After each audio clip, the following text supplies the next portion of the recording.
ನಮಸ್ತೆ ವೀಕ್ಷಕರೇ, ನಕ್ಷತ್ರವಾಣಿ ಜ್ಯೋತಿಷ್ಯಾಲಯ ಮತ್ತು ವಾಸ್ತುವಿಜ್ಞಾನ ಕೇಂದ್ರಕ್ಕೆ ನಿಮ್ಮೆಲ್ಲರಿಗೂ ಸ್ವಾಗತ.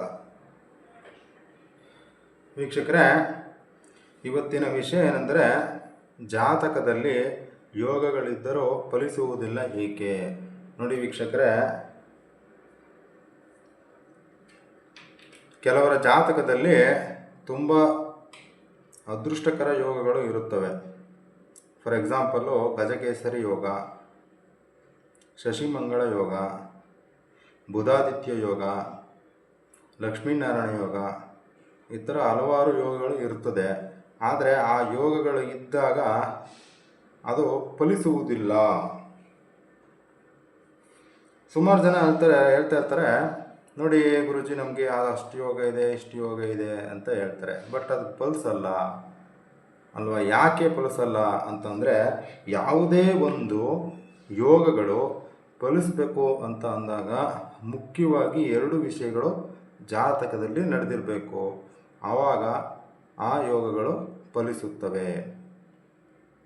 ನೋಡಿ ವೀಕ್ಷಕರೇ, ಆ ಒಂದು ವಿಚಾರವನ್ನು ತಿಳ್ಕೊಳ್ಳೋದಕ್ಕೆ ಗ್ರಹಗಳ ದೃಷ್ಟಿ ಇದನ್ನು ನಾವು ಪರಿಗಣನೆಗೆ ತಗೋಬೇಕು. ಇದನ್ನು ಕಲಿತು ನೆಕ್ಸ್ಟು ತಿಳ್ಕೋಬೇಕು ವೀಕ್ಷಕರೇ. ರವಿಗ್ರಹ 7ನೇ ದೃಷ್ಟಿ ತಾನು ಕುಳಿತಿರುವ ಜಾಗದಿಂದ 7ನೇ ಮನೆಯನ್ನು ನೋಡುತ್ತದೆ. ಚಂದ್ರಗ್ರಹ ತಾನು ಕುಳಿತಿರುವ ಜಾಗದಿಂದ 7ನೇ ಮನೆಯನ್ನು ನೋಡುತ್ತದೆ. ಬುಧಗ್ರಹ ತಾನು ಕುಳಿತಿರುವ ಜಾಗದಿಂದ 7ನೇ ಮನೆಯನ್ನು ನೋಡುತ್ತದೆ. ಶುಕ್ರಗ್ರಹ ತಾನು ಕುಳಿತಿರುವ ಜಾಗದಿಂದ 7ನೇ ಮನೆಯನ್ನು ನೋಡುತ್ತದೆ. ಆದರೆ ಈ ಕುಜ, ಗುರು, ಶನಿ ಇವರು ಕೂಡ 7ನೇ ಮನೆ ನೋಡ್ತಾರೆ. ಅದ್ರ ಜೊತೆಗೆ ವಿಶೇಷ ದೃಷ್ಟಿಗಳನ್ನು ಹೊಂದಿರ್ತಾರೆ. ಅದ್ಯಾವ್ಯಾವು ಅಂದರೆ, ಕುಜಗ್ರಹ 4 ಮತ್ತು 8 ಈ ವಿಶೇಷ ದೃಷ್ಟಿಯನ್ನು ಹೊಂದಿದ್ದಾನೆ. ಗುರುಗ್ರಹ 5 ಮತ್ತು 9 ಈ ವಿಶೇಷ ದೃಷ್ಟಿಯನ್ನು ಹೊಂದಿದ್ದಾನೆ. ಮತ್ತು ಶನಿಗ್ರಹ 3 ಮತ್ತು 10ನೆಯ ವಿಶೇಷ ದೃಷ್ಟಿಯನ್ನು ಹೊಂದಿದ್ದಾನೆ. ನೋಡಿ ವೀಕ್ಷಕರೇ, ರಾಹು ಕೇತುಗಳ ದೃಷ್ಟಿ ಪರಿಗಣಿಸುವುದಿಲ್ಲ. ರಾಹುಕೇತುಗಳ ಗ್ರಹಗಳು ಕುಳಿತಿರುವ ಜಾಗವನ್ನು ಪರಿಗಣಿಸ್ತೀವಿ, ಆದರೆ ಅವುಗಳ ದೃಷ್ಟಿಯನ್ನು ಪರಿಗಣಿಸುವುದಿಲ್ಲ ಜ್ಯೋತಿಷ್ಯ ಶಾಸ್ತ್ರದಲ್ಲಿ. ಏಕೆಂದರೆ ಆ ರಾಹುಕೇತುಗಳಿಗೆ ಭೌತಿಕ ಆದ ಶರೀರವಿಲ್ಲ, ಅವು ಕೇವಲ ನೆರಳುಗಳು ಮಾತ್ರ. ಆದ್ದರಿಂದ ಇವುಗಳ ದೃಷ್ಟಿಯನ್ನು ನಾವು ಪರಿಗಣಿಸುವುದಿಲ್ಲ. ಅದರ ಜೊತೆಗೆ ನೋಡಿ, ಇವಾಗ ರಾಹು ಇಲ್ಲಿದ್ದಾನೆ, ಕೇತು ಇಲ್ಲಿದ್ದಾನೆ. ಕೇತು ರಾಹುನ ನೋಡ್ತಾ ಇದ್ದಾನ, ರಾಹು ಕೇತುನ ನೋಡ್ತಾ ಇದ್ದಾನ, ಅದು ವರ್ಕ್ ಆಗಲ್ಲ. ಇವರು ಅವ್ರನ್ನ ನೋಡಲ್ಲ, ಇವರು ನೋಡಲ್ಲ, ಇದು ಕೂಡ ವರ್ಕ್ ಆಗಲ್ಲ ವೀಕ್ಷಕರೇ. ಓಕೆ, ಈಗ ವಿಷಯಕ್ಕೆ ಬರೋಣ. ನೋಡಿ, ಯಾವುದೇ ಒಬ್ಬ ವ್ಯಕ್ತಿಯ ಜಾತಕದಲ್ಲಿ ಎಂತಹ ಪ್ರಬಲವಾದ ಯೋಗಗಳಿದ್ದರೂ ಈ 9 ಗ್ರಹಗಳಲ್ಲಿ ಯಾವುದಾದರೂ ಒಂದು ಗ್ರಹನಾದರೂ ಲಗ್ನವನ್ನು ನೋಡಬೇಕು. ಓಕೆನಾ ವೀಕ್ಷಕರೇ? ನೆಕ್ಸ್ಟು, ಅಥವಾ ಲಗ್ನ ನೋಡಲಿಲ್ಲ, ಈ 9 ಗ್ರಹಗಳು ತನ್ನ ವಿಶೇಷ ದೃಷ್ಟಿಯಿಂದನಾದರೂ ಸರಿ, 7ನೇ ದೃಷ್ಟಿಯಿಂದನಾದರೂ ಸರಿ, ಒಂದು ಗ್ರಹನಾದರೂ ಸರಿ ಲಗ್ನವನ್ನು ನೋಡಬೇಕು. ಆವಾಗ ಆ ಜಾತಕದಲ್ಲಿರುವ ಯೋಗ ಆ್ಯಕ್ಟಿವೇಟ್ ಆಗುತ್ತೆ, ರಿಸಲ್ಟ್ ಕೊಡುತ್ತೆ.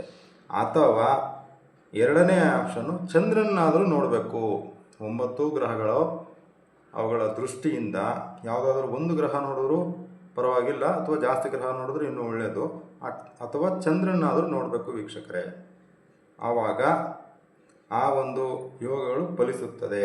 ಲಗ್ನನ ಯಾವುದೇ ಗ್ರಹ ನೋಡ್ತಾ ಇಲ್ಲ, ಚಂದ್ರನ ಯಾವುದೇ ಗ್ರಹ ನೋಡ್ತಾ ಇಲ್ಲ ಅಂತ ಅಂದಾಗ ಎಂತಹ ಯೋಗ ಇದ್ರೂ ಆ ಯೋಗ ಫಲಿಸುವುದಿಲ್ಲ. ನೋಡಿ ವೀಕ್ಷಕರೇ, ಈ ಒಂದು ಜಾತಕದಲ್ಲಿ ಕ್ಲಿಯರಾಗಿ ನೋಡಿ, ಶನಿ ಇಲ್ಲಿದ್ದಾನೆ.